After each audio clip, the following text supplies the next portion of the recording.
Olá, sejam todas e todos bem-vindos ao canal Filosofia da Psique. E hoje eu vou fazer uma coisa que eu não costumo fazer muito, porque eu tenho também minhas críticas a ficar embarcando nas novas notícias e aproveitar essas coisas para ganhar audiência, mas nesse caso eu vou fazer comentários a respeito de uma notícia recente, primeiro porque não é mais tão recente assim, já faz umas 2 semanas, e segundo porque é da área, então é interessante comentar a respeito e trazer algumas análises filosóficas e sociológicas a respeito dela. Saiu recentemente uma notícia de um grupo de pesquisadores que conseguiu desenvolver um coração a partir de uma impressora 3D. E aí, inclusive, esse experimento ele foi replicado no Brasil por alguns estudantes. Eles também conseguiram produzir um coração em miniatura. Apesar do coração não ser funcional em nenhum dos dois casos, ele contém todas as partes, todas as artérias, tudo que deve conter no coração, e ele é feito a partir de tecido humano e já se especula sim a possibilidade de construir um coração com células específicas que sejam ensinadas a trabalhar, programadas para desenvolver a sua função e desse modo construir um coração impresso, como foi feito esses, mas que dessa vez seja em tamanho real e funcional. Então já se explora que dentro de alguns anos se terá essa possibilidade. E quando surge essa notícia, é claro, muitas pessoas ficam impressionadas, tem motivo, realmente é uma tecnologia e um feito muito importante. Eu não diria nenhuma descoberta em si, porque é meio óbvio, né, que diante de tudo que vem sendo feito em impressoras 3D, teria como fazer muita coisa além. Mas realmente é um feito bastante significativo. E aí muitos trazem toda a questão de que o grande avanço da medicina, o grande avanço na área da saúde, o quanto isso vai ser benéfico para a humanidade. E eu pessoalmente tenho um pouco de asco quando eu escuto essas questões voltadas à nova tecnologia da área da saúde, dizendo o quanto isso é benéfico para a humanidade. Porque se fala de uma maneira como se isso fosse acesso gratuito, público do mundo inteiro. E normalmente o que a gente vê na realidade em relação a questões voltadas para a área da saúde é que nós temos um acesso muito restrito dessas novas tecnologias, que normalmente ficam acessíveis em países específicos para um público muito específico. Então, quando se traz novas descobertas de medicações, de tratamentos inovadores, eu sempre tenho as minhas ressalvas, porque eu sempre penso até onde isso vai chegar, em quem de fato esses tratamentos vão chegar, porque nós sabemos que a indústria farmacêutica está longe de querer descobrir a cura para doenças ou tratamentos eficientes, porque ela está preocupada com as doenças, ela está preocupada em ganhar dinheiro, ponto.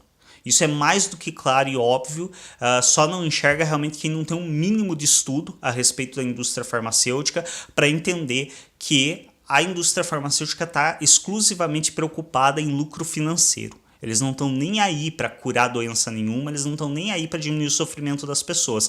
Eles estão sim se importando com ganhar dinheiro em cima do sofrimento das pessoas. Alguns cientistas, algumas pessoas que trabalham para essas indústrias realmente até têm uma certa ilusão e uma preocupação de eu vou produzir benefício para a sociedade e para a humanidade.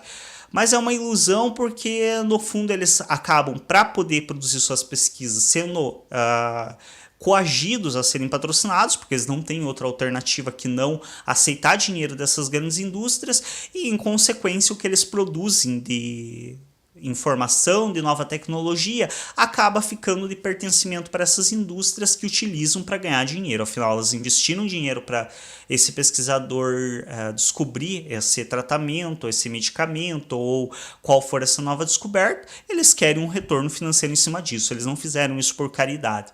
Então eu só trago essa leitura mesmo para as pessoas ficarem um pouco mais atentas quando surgem essas notícias de novo medicamento descoberto para tratamento de tal coisa. Sempre há ressalvas. No Brasil ainda a gente tem um acesso um pouco mais amplo a aspectos da saúde através do SUS, que é totalmente falha, cheio de problemas, mas ainda assim é uma alternativa. mesmo que com todo o dinheiro que é desviado, mesmo com todos os problemas, é uma alternativa com a qual muitos países não contam.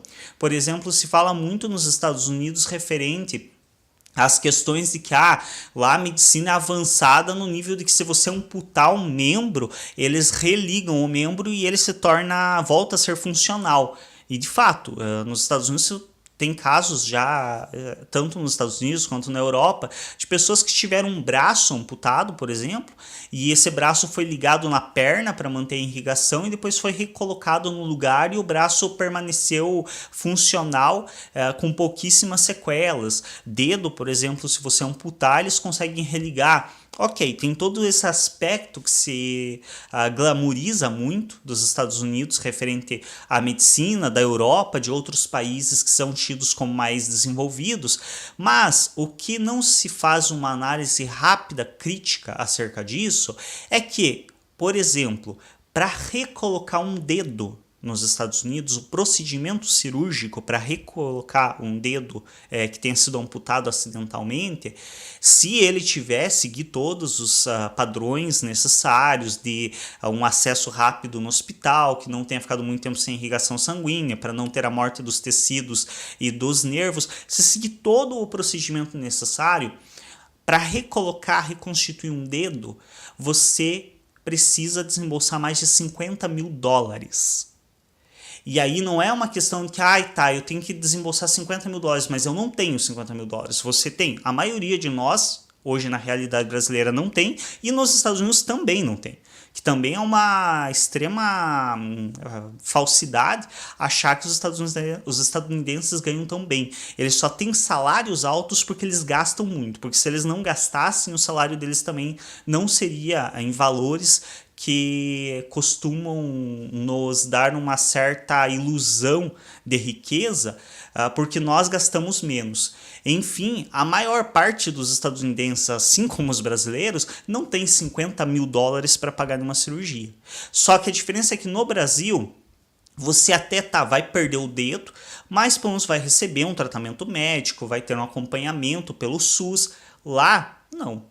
Porque lá o SUS, o sistema deles, que não é o SUS, mas é um sistema semelhante de apoio para as pessoas que são carentes, ele só cobre coisas muito básicas e ele só é acessível para pessoas que estão realmente em uma margem de pobreza muito grande. Não é como no Brasil que o SUS ele acaba sendo de acesso de todos e ele cobre vários procedimentos, inclusive procedimentos cirúrgicos que são bem significativos e que sairiam muito caros quando feitos de maneira particular, são cobertos pelo SUS. No sistema de saúde estadunidense, não. Esse sistema não cobre cirurgias, coisas mais complexas que não sejam essenciais à vida.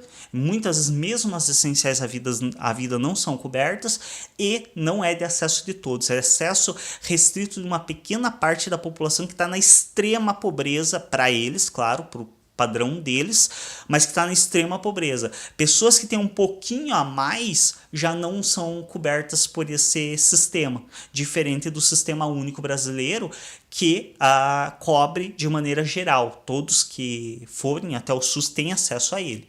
Existem prioridades, mas todo mundo pode ter acesso a ele. Então eu trago só um pouco mesmo dessa crítica, dessa leitura, para a gente repensar. Sempre que vê uma notícia de novos avanços tecnológicos na área farmacêutica, médica, sempre ter em mente para quem, até onde vai ser de acesso da população esse recurso. Para quem esse recurso vai ser acessível? Para quem está por exemplo, pegando esse caso do coração, que foi um grande feito, como eu mencionei, não desmereço em hipótese alguma o feito dos cientistas, acredito que realmente é uma pesquisa desenvolvida de muita qualidade, o feito em si de conseguir construir esse coração com tecido humano é espetacular, é realmente algo muito significativo, porém a minha principal crítica é quando se diz que isso vai favorecer a sociedade, isso vai favorecer a humanidade, qual parcela dela? Vai favorecer todas aquelas pessoas que estão na fila de transplante de coração ou vai favorecer quem tem uma conta bancária mais rica? Isso é uma coisa para nos pensarmos. Se ainda não for inscrito ou inscrito no canal, se inscreve, clica em gostei nos vídeos e até um próximo.